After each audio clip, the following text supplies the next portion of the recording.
जबलपुर के गौरीघाट धाम में भागवत कथा का आयोजन चल रहा है। भागवत कथा 20 से 26 सितंबर तक होगी, जहां पर कथावाचक स्वामी अशोकानंद महाराज अपने अमृत वचनों से श्रद्धालुओं को भाव विभोर कर रहे हैं। जहां पर प्रतिदिन शाम 4 बजे से 7 बजे तक स्वामी अशोकानंद के प्रवचन चलते हैं, जिस बड़ी संख्या में श्रद्धालु दूर दूर से आकर पुण्य लाभ लेते हैं और स्वामी अशोकानंद महाराज अपनी रसमयी वाणी से श्रद्धालुओं को भागवत सुना रहे हैं और यह भागवत कथाओं को अनूठे ढंग से प्रस्तुत कर श्रद्धालुओं को भाव विभोर कर रहे हैं। भागवत का आनंद लेने के लिए श्रद्धालुओं के साथ जनप्रतिनिधि भी यहाँ पर आ रहे हैं और ऐसे आयोजन की तारीफ करते नहीं थकते हैं। उनका कहना है कि इस तरह के आयोजन समाज में धार्मिक वातावरण बनाते हैं और जनमानस की चेतना को भी जागृत करते हैं। तो आज माली बाबा ने कहा कि जितने भी माला चाहिए श्याम सुंदर आप सब लोग ले लें और प्रभु श्याम सुंदर के लिए एक बड़ी सुंदर का काम तो कर दिया, लेकिन अब ये जो जितने दुर्जन बचे हैं महाराज इनको ठीक करना है। और बार बार ये जाता है चंडाल चौकी को जमा करता है, बार बार लड़ने आता है और हम लोग यही बैठ के महाराज आराम से नमोनारायण करते हैं। आचार्य कहते हैं कि राजन से हार था और बार बार महाराज ये जाता और बड़े बड़े योद्धाओं को एकत्र करता, पुनः आक्रमण करता। 18 बार इसने आक्रमण किया। जरा नाम है वृद्धावस्था का, जरासंध है। जवानी और बुढ़ापे के बीच की संध्या।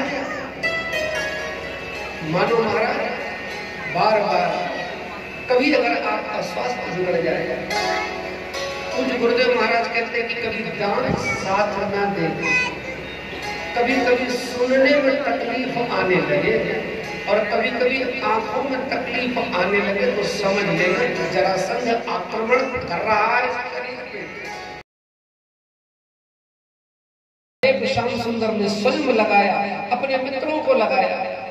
तब बलदाऊ भैया कहते हैं कि श्याम से सुंदरी कह दिया है तो महाराज फिर श्याम तो सुंदर है। आज श्याम सुंदर ने इस कुब्जा महारानी के पैर के अंगूठे के ऊपर अपना अंगूठा रखा और ठोड़ी में हाथ लगाया और जोर से उछला दिया। सचमुच में महाराज ये सुंदरी हो गई। बोलिए कुब्जा की जय। और इतनी रूपवती हो गई, इतनी सुंदर हो गई कि देख के महाराज मथुरा की नारी जाति लजाने लगी। सचमुच में श्याम सुंदर ने इस कुब्जा को इतना सुंदर बनाया, जिसको एक बार भगवान सुंदरी कह दे महाराज तो निश्चित रूप से महाराज वो तो विश्व सुंदरी बनेगी ही। के बना दीजिए। दर्जी काका ने बड़े मुस्कुराते हुए श्याम अभी किए देता हूं। और महाराज क्षण भर में ही उन सबों के नाप लेकर दर्जी काका ने इन सबों के वस्त्र बिल्कुल एकदम चकाचक फिटिंग के दे दिए।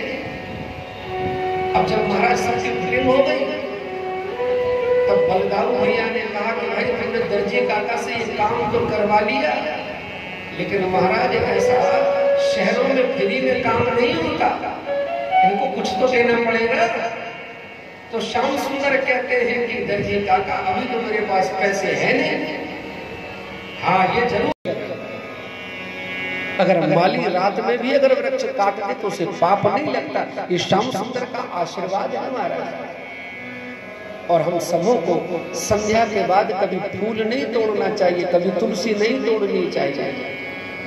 लेकिन शास्त्र कहते हैं कि संध्या के बाद वृक्ष भी विश्राम किया करते हैं।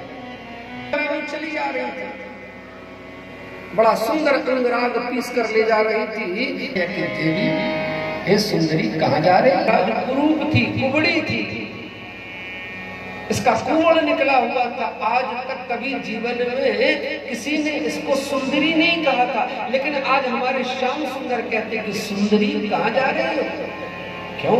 क्योंकि भगवान तन नहीं देखते, भगवान मन देखते हैं। तन की सुंदरता संसार देखता है और मन की सुंदरता परमात्मा देखता है। भगवान ने जैसे सुंदरी कहा कुब्जा पलटी है श्याम, ये अंगराग में है नित्य। वर्ष की तरह इस वर्ष पितृपक्षों के समय पर श्रीमद् भागवत कथा का आयोजन होता है। वर्ष मैं अपनी हाजिरी लगाता हूँ। सचमुच श्रीमद् भागवत कथा के श्रवण से प्रबंधन, जीवन जीने की का मार्ग और स्वामी अशोकानंद जी द्वारा जो श्रीमद् भागवत कथा का वाचन किया जाता है, श्रवणकर्ता अंतर्मुखी होते हैं और यहाँ बैठकर सब भूलकर प्रभु का गुणगान करते हैं। यह स्वामी अशोकानंद जी महाराज की सरस्वती का वास है उनके वाणी में, और प्रभु की उन पर बहुत कृपा है। और मैं भी समय निकालकर जितनी देर भी हर वर्ष की तरह अपनी उपस्थिति में लगाता हूँ। वॉइस ऑफ राइट्स के लिए जबलपुर से आशीष वात्रे की रिपोर्ट।